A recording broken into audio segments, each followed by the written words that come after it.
All right, thank you everybody for joining me for this webinar tonight for Natural Medicine Week 2024. So it's all about immunity tonight. Now, first of all, can somebody just put in the chat box if they can actually hear me?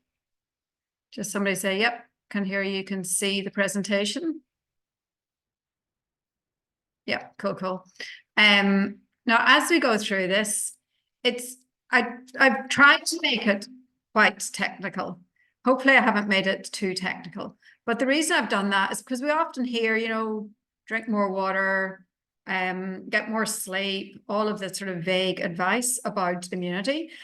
But personally, I'm a lot more inclined to take advice seriously if I know what the point of the advice is. So I've tried to kind of make it quite technical.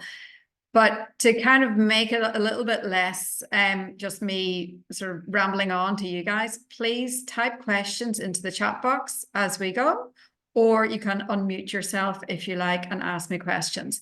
It just makes it a little more interactive, a little bit more fun if you ask questions as we go. So the title is Boosting Immunity Without Broccoli.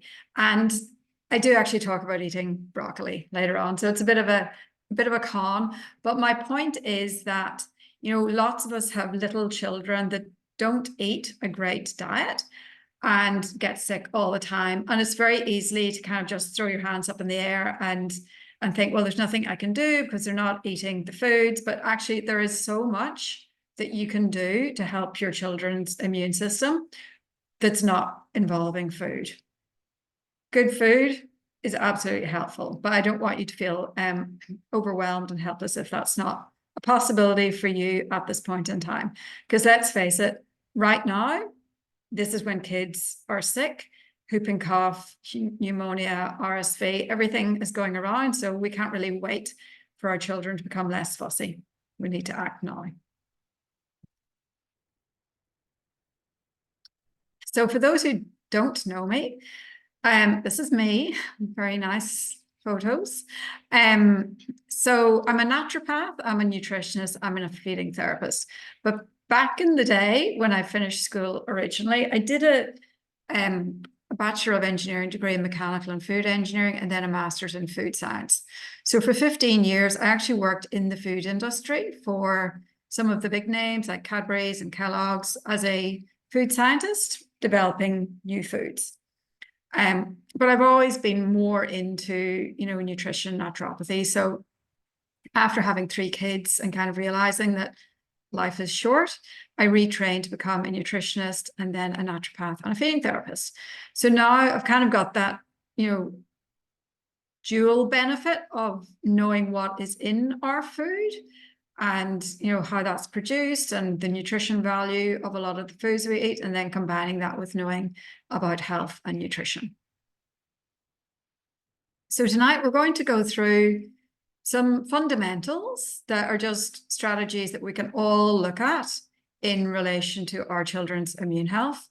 Then we're going to talk about specific nutrients that are good for immunity, specific foods that are good for immunity.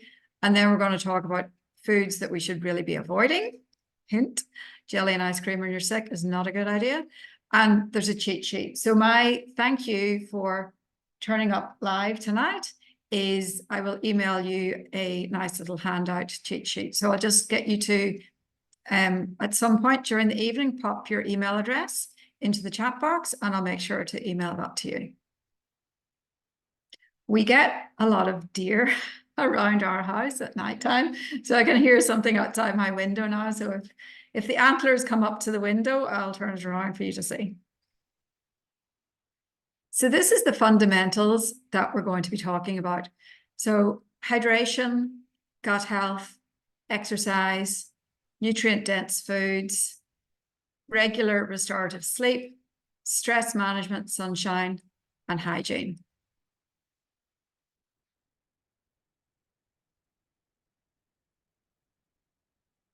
So hydration. So the only drink your child needs is water. And my only caveat to that is that if your child's taking herbs, then, it's fine to give them a little shot glass of juice to dilute the herbs. But generally speaking, they don't need any other drinks. So, no matter, like, they would have to be doing a lot of exercise for them to need something like a Gatorade, and basically your child's not going to be doing that much. So there's lots of reasons why hydration is, helpful, but these are the ones that relate specifically to your immune system. So making sure that you're adequately hydrated, make sure that the vitamins and minerals that you consume actually go around your body. And these nutrients support your immune system, including actually making the immune cells that you need for a healthy immune system. And then we've got our lymphatic system, which is not talked about that much, but our cardiovascular system pumps blood around our body, and then our lymphatic system pumps lymph around our body. And lymph is really important in the immune system, but you need good hydration for your lymphatic system. And it carries the immune cells and all these other things around your body to fight infection. So you need to drink lots of water to make that lymph move around. Moving your body is also really good for keeping that lymphatic system goes. So it takes all the cells around your body, and then it takes out the toxins and takes out the waste from your tissues as well. And then we've got our mucous membranes, which is like up our nose, in our throat, in our gut. All of those are mucous membranes. So obviously really involved in sickness and infections and things like that. And for those mucous membranes to work well and to be functional, they have to be moist. So drinking water keeps those moist, and that keeps out pathogens and germs, and stops those harmful particles getting into your body. The next reason is to help with our temperature regulation. So spiking a fever is really, really important and really, really helpful when your child is sick. Having a fever is not the enemy. Fevers are actually really good, and the last thing we want to do is just suppress that fever with Panadol or Nurofen.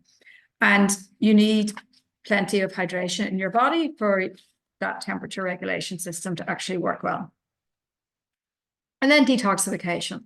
So, staying hydrated supports the body's natural detoxification processes by removing the waste products in your urine, in your sweat, and getting all of those out of your body. So that's why it's really important to keep drinking, especially when you're sick. You also often hear when people have a sore throat, oh, just keep your fluids up, just keep your fluids up. But you don't really know why, but that's 5 great reasons why. So for kids aged 5 to 8, you need a liter. And then for kids age 9 to 12, 1.5 liters, and kids over 13, you need 2 liters. And if your child is really, really active, does a lot of exercise, or you live in a very, very hot place, then you might need more. You might need to add a pinch of salt to that as well. Now, a lot of kids don't like water. But if they don't, you can try different temperatures. Maybe they like it chilled, maybe they actually like it warmed or room temperature. You can add lemon or cucumber, and then herbal tea, smoothies, soup. So those are all ways. You don't need to have any of these, but if your child is reluctant to drink plain water, those are some things that you can do. So 2.5-year-old, how much should they be drinking? I would say they would still be close to that 1 liter, really. You can work it out per kilogram. I think it might be 20 mil per kilogram or something like that. No, I can't remember. Maybe 30 mil per kilogram. But yeah, definitely up around that 800 mils.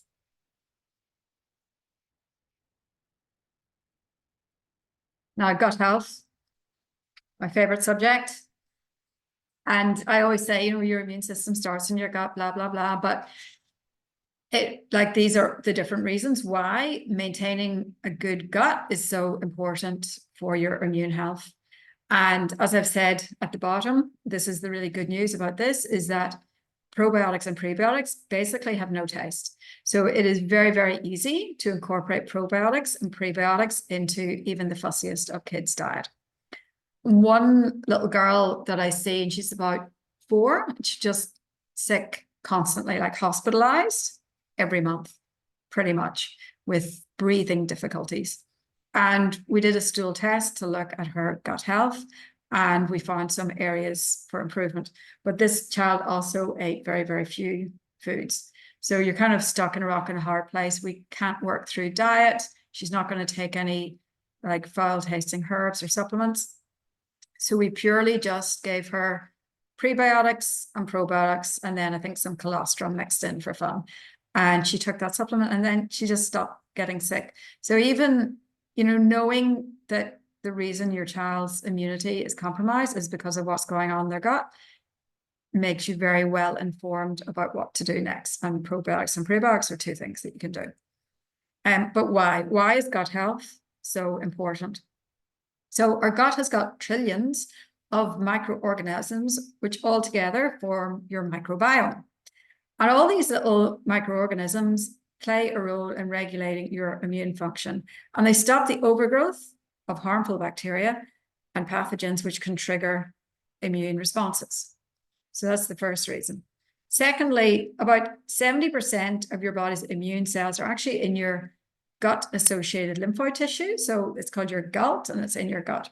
So these immune cells are always interacting with the microbes and helping to regulate your immune responses and maintain immune tolerance, which is really important as well in terms of allergies. So you don't want a super crazy immune system that reacts to everything either. So that's why working on your gut health is really important.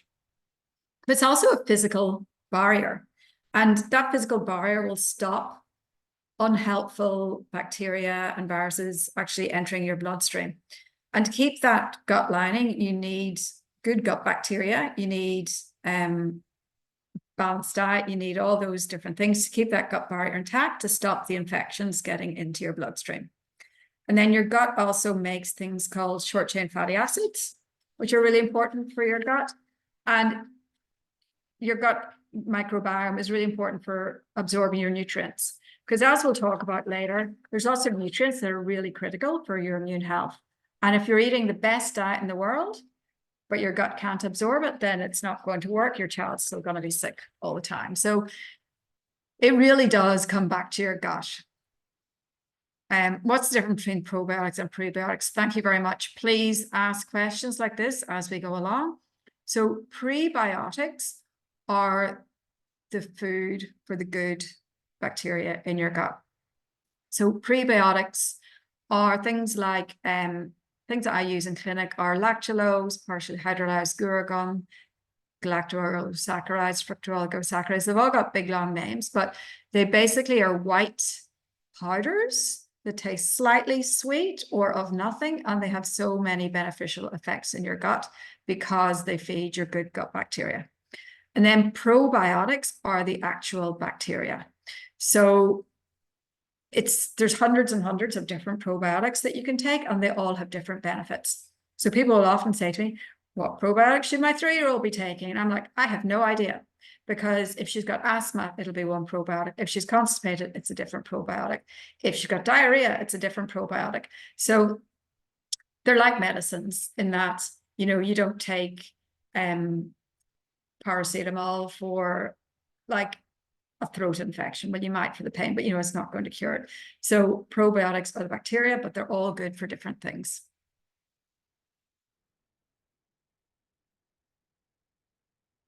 Now, exercise. Kids over the age of 5 should be doing about 60 minutes of exercise per day. And for some kids, that's going to be very, very easy. And for some kids, that's going to be very, very hard. And if it's hard, then it's a really good idea to get the whole family involved, because let's face it, we all need a little bit more movement in our lives. So find something that your family enjoys. So, I've written cycling, doing park run, playing just like in parks and stuff, but you might look at all of those and go, ugh, I hate all of those. But maybe, there's a water park near you, or maybe, there's something that you might need to pay to go to that your kids actually love. And by doing that, they really start to move more. So you have to find a movement that your family will enjoy doing. It's just so beneficial for everything. Tomorrow night, we're talking about anxiety. So I'll be talking about movement again then, but it's really, you can't just say my child is not a mover. You have to find ways to get them to move. I was not a mover. So I really regret the fact that my parents didn't encourage me to do any sports or anything as a teenager. I think it would have been great to have more opportunities in that regard. So in regards to immunity, why is it so important? And it's because it gets those immune cells all circulating around your body. That's how it boosts your immune function. And it actually increases the production of your white blood cells, like lymphocytes and macrophages, which are important to seek out and kill the pathogens, so the bad bacteria that get into your body. It also reduces chronic inflammation, and inflammation through tonight, you will see that inflammation keeps popping up over and over and over and over again because it's so important for immune health. Chronic inflammation will weaken your immune system over time, and exercise helps regulate inflammation by releasing anti-inflammatory cytokines and reducing the pro-inflammatory cytokines. So that's just the chemicals in your body that say, let's get inflamed, let's get inflamed. So that's another, so by modulating inflammation is why exercise is good. It gets the immune cells to their targets and then takes the bad stuff out of your bloodstream again. It improves your sleep. We'll be talking about sleep more in a few slides, but better sleep, better immune system. And exercise is also a great stress reducer. So, it gets the endorphins going. It makes you feel better, makes you less stressed, and therefore boosts your immune system.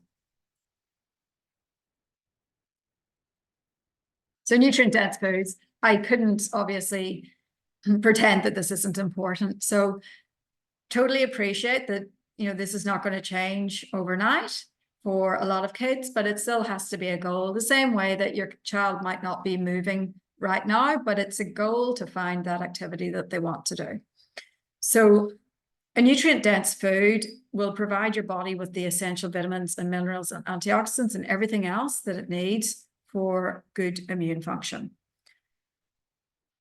So the first thing, like fruits, vegetables, whole grains, lean proteins, that's where all your vitamins and minerals come from, and they will help produce the immune cells and the antibodies. And then a lot of those foods will also be high in antioxidants, which reduce something called oxidative stress in your body and reduce inflammation. So antioxidants are things like vitamin C, vitamin E, beta-carotene, and flavonoids. And they really help support a healthy immune response.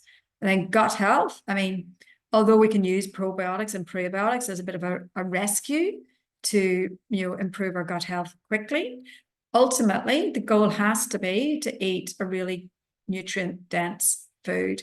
40 plant foods a week is the goal for optimal gut health.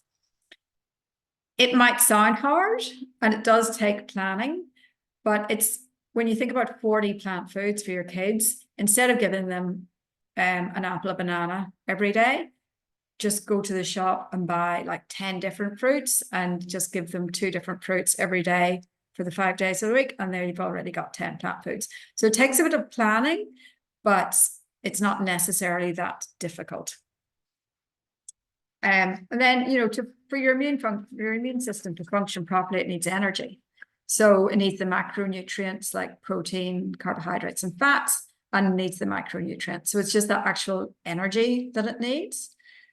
Lots of foods like fish, nuts, seeds are all really good to reduce inflammation.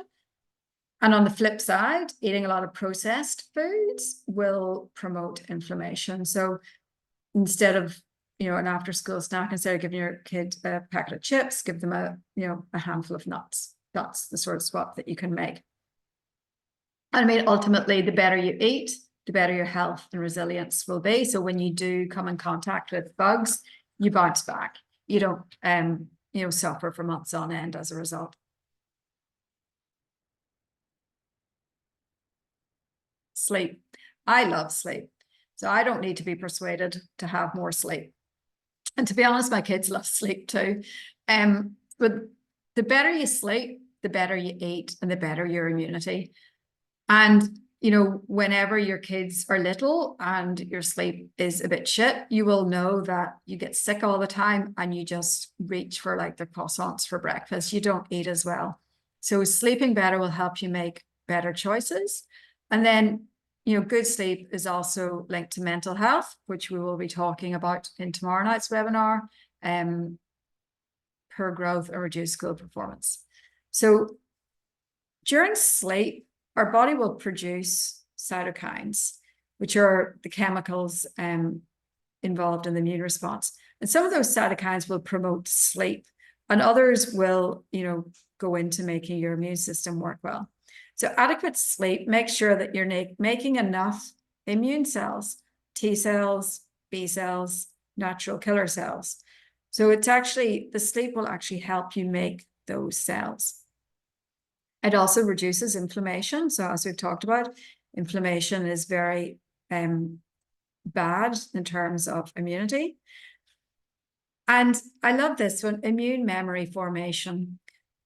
But I think it's important to say that sleep doesn't just help with your immune memory, it helps your memory in general. And the example I love to give is if your child's going to speech therapy and they're not sleeping well, they're not solidifying those learnings. They need the good sleep. So working in sleep can help on so many levels with your child.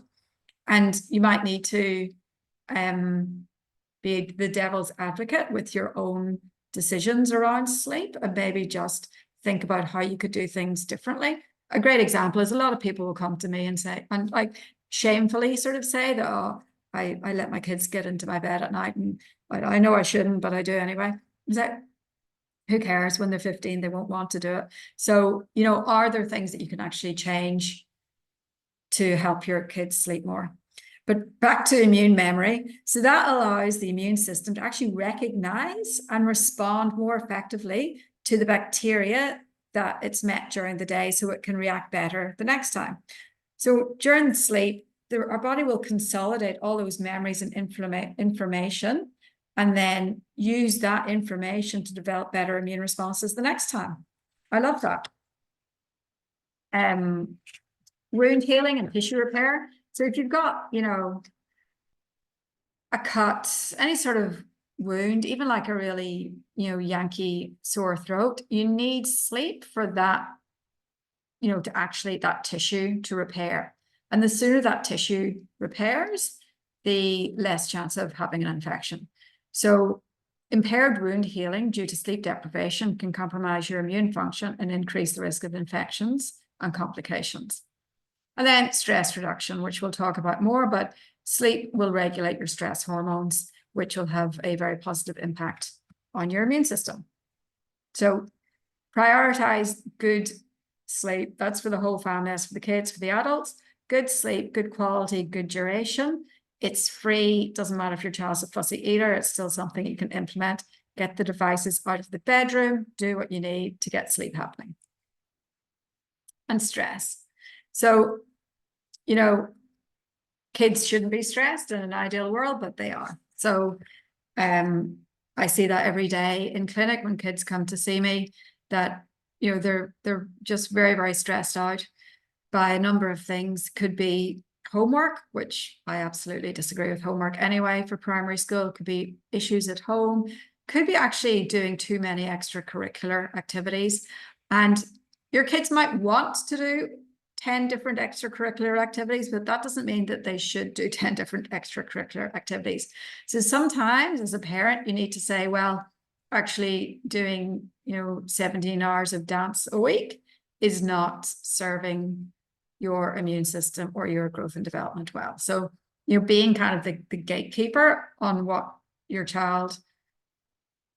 stresses your child is trying to impose upon themselves.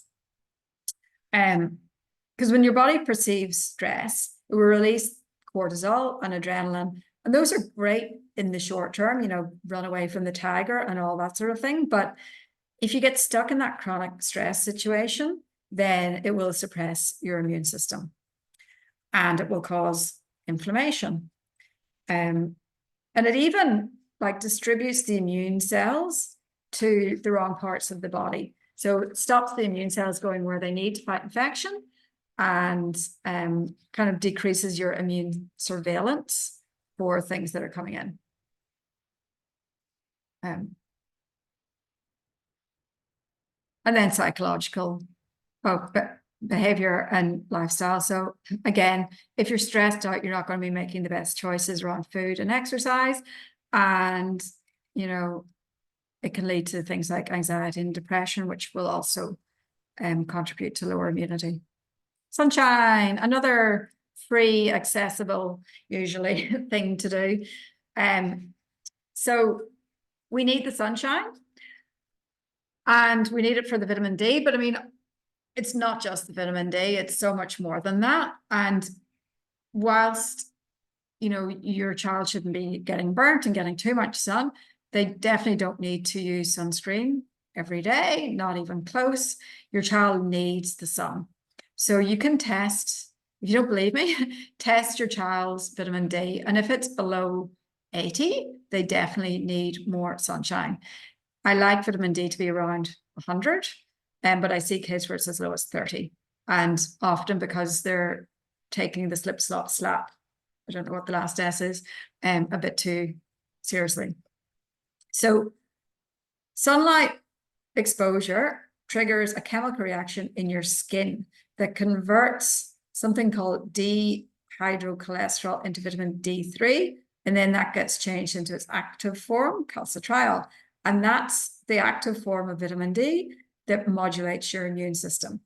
So it's not only important for stopping you getting sick all the time, but it's also important for making sure you don't have allergies and overreact to everything. So vitamin D is super duper important for your immune system. So yes, vitamin D is in a blood test. And Medicare clamped down on vitamin D testing and blood tests about 5 or 6 years ago. So a lot of people, a lot of doctors will be reluctant to test it, but I think, you know, you can really ask for it once a year, or, you know, just check it once and make sure you're on track. So the vitamin D receptors are present on various different immune cells like T cells, B cells, and antigen presenting cells. So the active vitamin D, the calcitriol, binds to these receptors and helps to regulate their activity, make sure that the immune cells are doing everything right. So it promotes innate immunity, which is your body's first line of defense, and also modulates adaptive immunity. So that's the immune response that is learned and sort of grown over time. It's even antimicrobial. So it will actually inhibit the growth of bacteria and viruses and things. So not only is it a good idea to keep your vitamin D up around 100 all year round to make sure that you're not going to be susceptible to illness, you can actually take vitamin D acutely when you are sick, and then its antimicrobial properties will be really useful. And because it reduces inflammation, same thing, good all year round, but also good acutely whenever you actually get sick.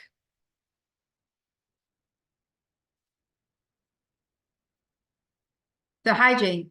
Now, note nowhere on this do I talk about hand sanitizer.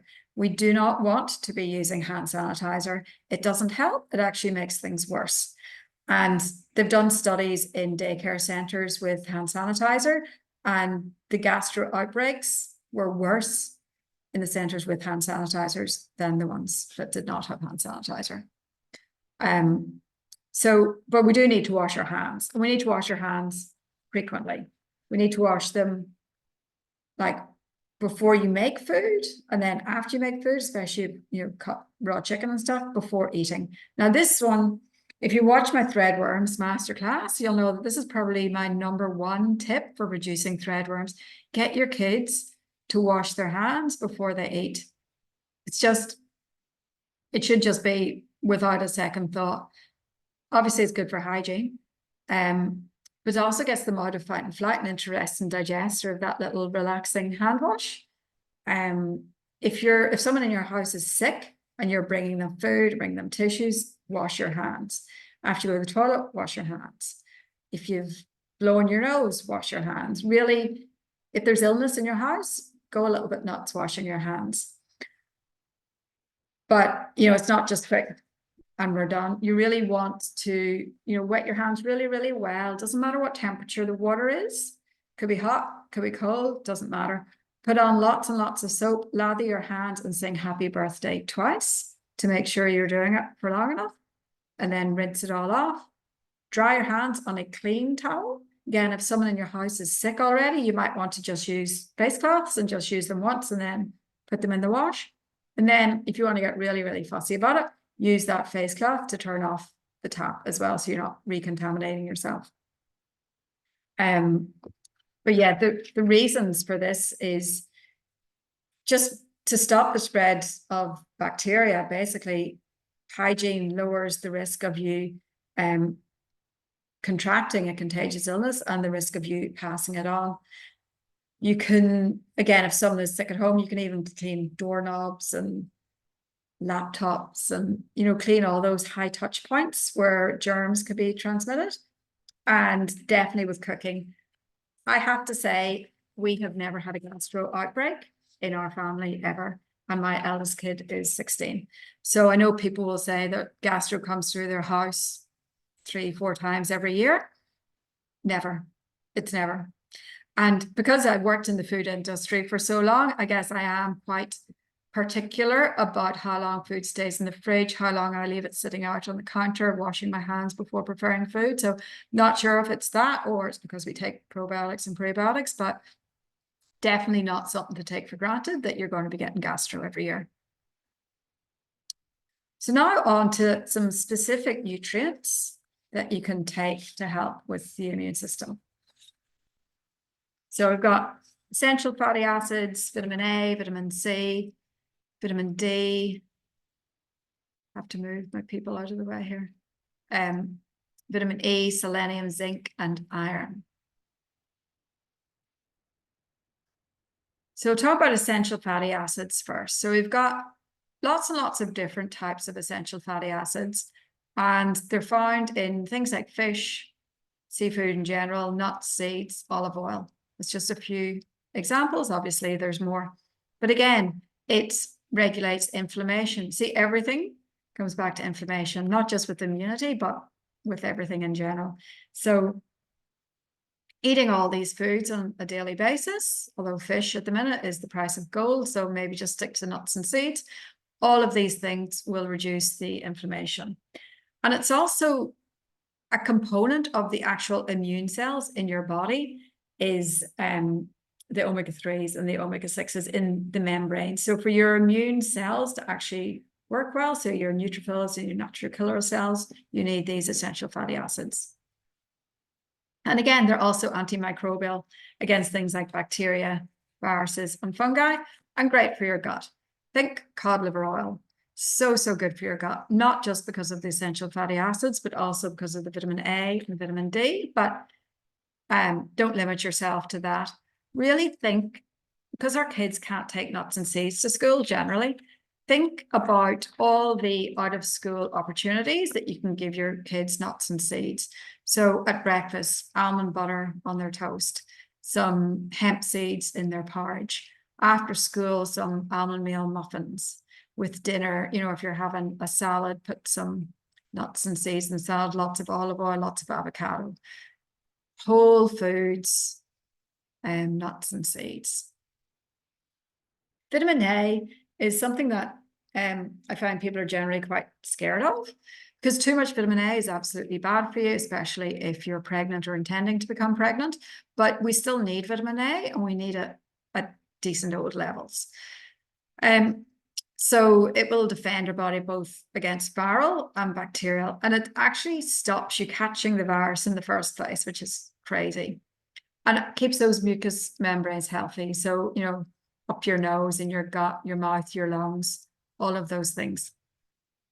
And it's only found in animal products. So if you're a vegan, or if your child has been a default vegan because they don't eat meat, then it's going to be difficult to get the vitamin A, because you get beta carotene in things like carrots, kales, and pumpkin, but then your body has to convert that to vitamin A.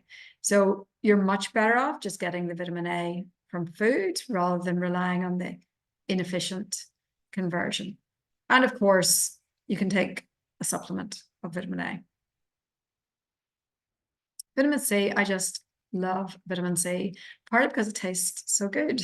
I love just a spoon of the vitamin C powder in water, just like a little orange juice.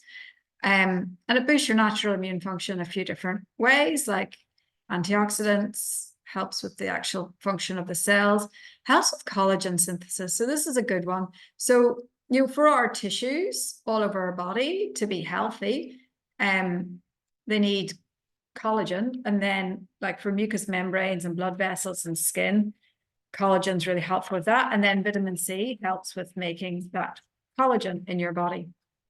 It enhances the barrier of your skin. So keeping a really strong skin barrier is really important to stop infections, especially for kids prone to eczema. It's really all about maintaining that barrier to stopping it getting infected.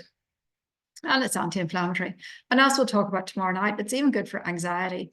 So who'd have thought the humble old vitamin C could have so many benefits? But it is destroyed by heat. So although it's found in broccoli and Brussels sprouts, we are generally, if not always, eating those cooked, which is going to deplete the vitamin C a lot. So think about fruits as well, like brockmelon, blackberries, and strawberries, and then vegetables that we don't cook so often, like capsicum. But having said all that, obviously Irish people, like myself, eat a lot of potatoes. And in Ireland, the main source of vitamin C in the Irish diet is from potatoes. And obviously potatoes are always cooked. So whilst it is decreased by cooking, it's still there. Vitamin D, we've talked about a lot. It's in the sun, but it's also in caviar, prawns, herring, and oysters. Obviously, not a lot of your kids are probably eating a lot of those. So sun or supplement if required. Then we've got vitamin E, which is another antioxidant, which actually increases your white blood cell activity and increases your antibodies. It helps with your immune cells and again, reduces inflammation. So we've got olive oil, avocado, duck fat, almonds, and pumpkin. If you have never tried duck fat, try it on your next time you're roasting up some veggies, add some duck fat instead of olive oil. It's so good. Selenium is not something that we talk about a lot, but again, a really powerful antioxidant, and it helps the white blood cells and the T cells fight infection, as well as regulating inflammation, and it's antimicrobial. Really, really easy to give to kids because it comes in drops and you only need a couple of drops, but it is toxic at high doses. So you really want to make sure you're giving the correct dose for your child. It's found in Brazil nuts, but only Brazil nuts from Brazil. So Brazil nuts that are grown in Australia are not going to have good levels of selenium. But beef, chicken, garlic, and beans are all going to be helpful. Zinc is pretty much my favorite supplement for kids. Really good for your immune system, but also really good for mood and behavior and emotional regulation and things like that, as well as growth. But again, same sorts of things keep popping up. It helps make your immune cells, antioxidant, reduces inflammation, reduces viral replication. So when the virus gets into your body, it has to multiply, multiply, multiply, multiply, multiply, and then you get sick. So it will reduce that process. So you might come in contact with the virus. It might get into your body, but then you can kind of cut it down, stop it in its tracks with zinc. Really important for your barrier of your skin, but also like up your nose, in your gut, and for healing up wounds. So it's in shellfish, beef. It's in nuts, lentils, seeds, but it's not very well absorbed. So the phytates in these vegetarian sources of zinc will stop the absorption of zinc. So countries that are predominantly vegetarian will be quite zinc deficient. So on paper, there's zinc in these foods, but you don't absorb it very well. So make sure your child's eating sufficient animal products to get their zinc. Now, iron. Iron is a tricky one. So you need to test. Don't ever give your child an iron supplement without doing a blood test. And if your child is sick, don't give them their iron supplement because you're feeding the bacteria as much as you're feeding your child. So it's needed for your red blood cells and your white blood cells. And it's in beef, liver, chicken, lentils, and nuts. So this is something I'm quite passionate about because doctors will often check your iron levels and give you an iron supplement, but they're not checking your zinc levels.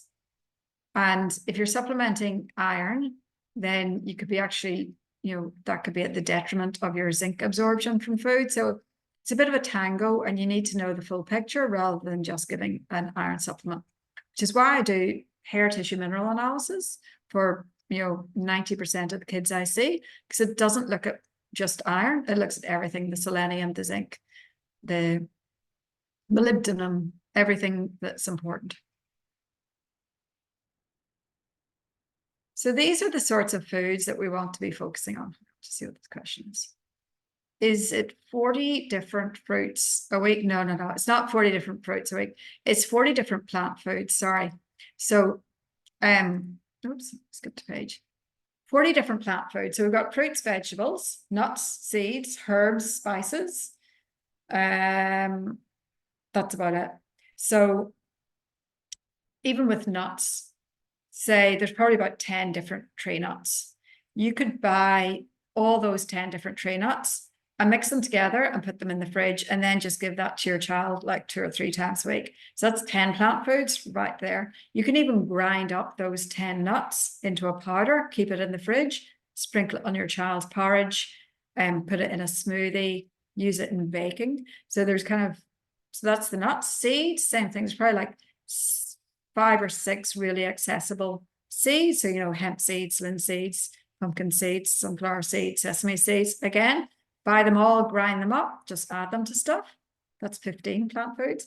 And then, fruits, vegetables, even whole grains. So black rice, red rice, oats, barley, rye, like you can even count whole grains. So it is definitely achievable. But these are the sorts of foods that we want to be having. So mushrooms, all the different sorts of mushrooms. So in Woolies now, you do get like kind of the gourmet mushroom mixes, which have a lot of the medicinal mushrooms. And you can take medicinal mushrooms as a supplement as well, but they actually work better when you do both. So when you actually eat the mushrooms plus take the mushroom supplements, you get like a synergistic effect. Garlic fixes everything. Get as much raw garlic, cooked is good, but raw is better, into your child as possible. So put extra garlic into like hummus or guacamole or something like that. Onions, red onions and white onions. Broccoli. I know this is all about not having to eat broccoli, but it is really good. Ginger is so anti-inflammatory. Avocado has got your essential fatty acids, your vitamin E. Berries is another really easy one to get into kids, because if you look in Woolies about their fruit mixes, their berry mixes, there are probably 5 different berries in that. So keep that in your freezer and throw it into smoothies, and you've got 5 different plant foods right there, and then just more green leafy vegetables. And then, our temptation when our kids are sick is to give them sugary foods to make them happy. But it's actually suppressing their immune function. It's causing inflammation in their body. It's disrupting their gut microbiome. And it's even causing nutrient imbalances, because it's taking the place of the nutrient-dense food. So tempting as it is to give little Johnny ice cream when he's got a sore throat, it's really not helpful. And you'd be better to give him Manuka honey in ginger tea. So that, my screen just sometimes stops flicking. Maybe that was it.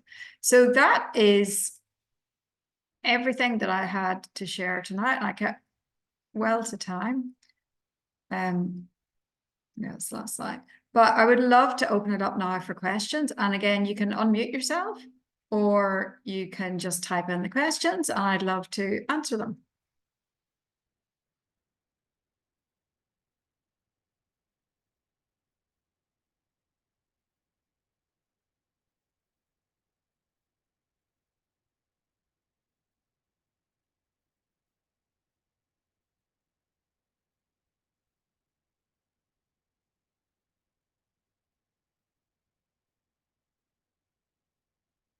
Is there a brand of pre and probiotics you prefer? No. But you're kind of limited in your choices for both of those. So with a lot of the prebiotics I use, there's only really one company that sells them in Australia, and that's Aria Health, which is a practitioner brand. But it's kind of, it's one of those things I see as just a bit bog standard. So if you're getting partially hydrolyzed guar gum, it's partially hydrolyzed guar gum because there's nothing else added to it. So you really just don't have any much choice. Probiotics, I'm not brand specific. I'm just bacteria specific. So I will look for the strain of bacteria that has the therapeutic effect that I want. And that's more important than the brand. Obviously, I try to use practitioner brands because I know that they've been tested to make sure that they're efficacious all the way through their shelf life. But there's a few conditions, like for rheumatoid arthritis, the probiotic I use is a Procter & Gamble one that's sold in Chemist Warehouse just because that's the right strain. So that's the most important thing about that. So you can ask me anything at all about what your child is struggling at the moment. My children will happily try a tea with a bit of honey. Any immunity boosting tea is good for kids. Absolutely. So many. I'm just trying to think. So Puka herbs have really nice teas. If you just want a tea bag, and I'm pretty sure they have an immunity one, but ginger tea at the very most basic, you can just have a ginger and turmeric tea and put in a bit of manuka honey into that. You can get echinacea in tea. Echinacea is one of my favorite herbs for kids for immunity because it's just so effective. And so with the honey, get the really expensive manuka honey. And when your child actually has a sore throat, you just take a spoon of the honey and you put it in their mouth and you let them just suck it like a lolly. Like it doesn't last as long as a lolly, but you might look at the manuka honey in the shop and go, Jesus, that's expensive. I can't do that. But if you add up the cost of taking time off work and doctor's appointments and antibiotics and all yada, yada, yada, spending a bit of money on a good manuka honey is actually okay. The best zinc supplement for a toddler who doesn't eat any meat. So if your child's not eating any meat, they're going to be extremely zinc deficient.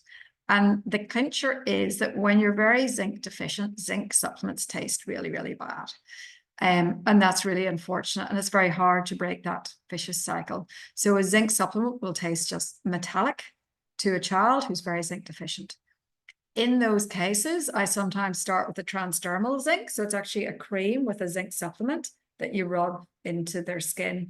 And of course, it's not going to be as well absorbed as going through your gut, but it's achievable, whereas an oral zinc supplement might not be achievable.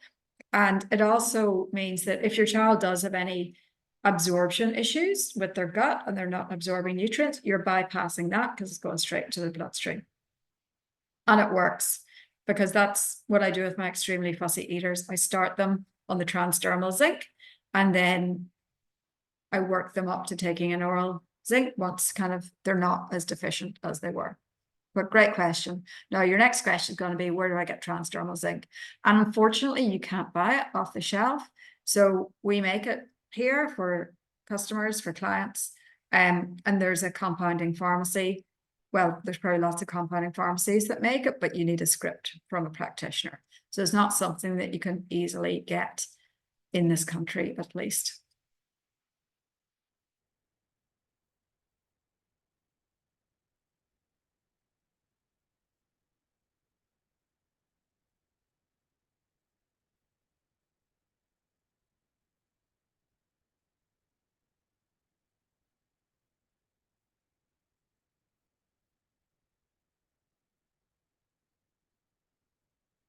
Now, this winter, all the practitioners on my team have started to do acute consults. So if your child is sick, like they've got RSV or they've got pneumonia or hand, foot, and mouth or whatever, and you don't want a big long chat about everything that needs help with your child, but you just want kind of an acute remedy to help them for this week. And that's what the acute appointments are for. So they're only 15 minutes. We don't go into a lot of detail on previous health history. It's really about giving you the diet, lifestyle, supplement recommendations for right now, and sending you a bottle of herbs if you need it. So, and also if your child hasn't been sick, but you just want to get some advice to keep things good through winter, you can also use the acute appointments for that. But if nobody else has any questions, I will say adios. Both boys had amoxicillin, but still sick, taking herbs. Anything else? So with antibiotics, if it's the right antibiotic, then it should work immediately, like within 24 hours, 36 hours. If your child is sick and they've taken antibiotics, and they're still sick, either A, it was viral, or B, it was the wrong antibiotic. So you might need to go and get a different antibiotic. And I remember one time when my daughter had pneumonia, and she'd had pneumonia for about 6 weeks. I didn't realize. But when I started her on antibiotics, within about 12 hours, she was a new girl. So, I mean, anything else would be just everything in this, making sure that they're getting lots of rest, making sure they're not stressed. Yes, this recording will be available. I will upload it into YouTube and send out the link to watch it. But zinc, medicinal mushrooms, prebiotics to sort of repair their gut after the amoxicillin, all the things. So, okay, I'll give it a few more seconds for any last questions. Yeah, so I will, for those who popped your, oh yeah, so if you want the handout to go along with this, just pop your email address into the chat box and I will email that to you in the next day or two. And I'll also upload this and then send you the recording in the next day or two. And yeah, you can share it with your friends. So thanks everybody for joining live tonight. It's really appreciated. Good to chat, and just reach out in the future if you need anything. Otherwise, thank you and good night.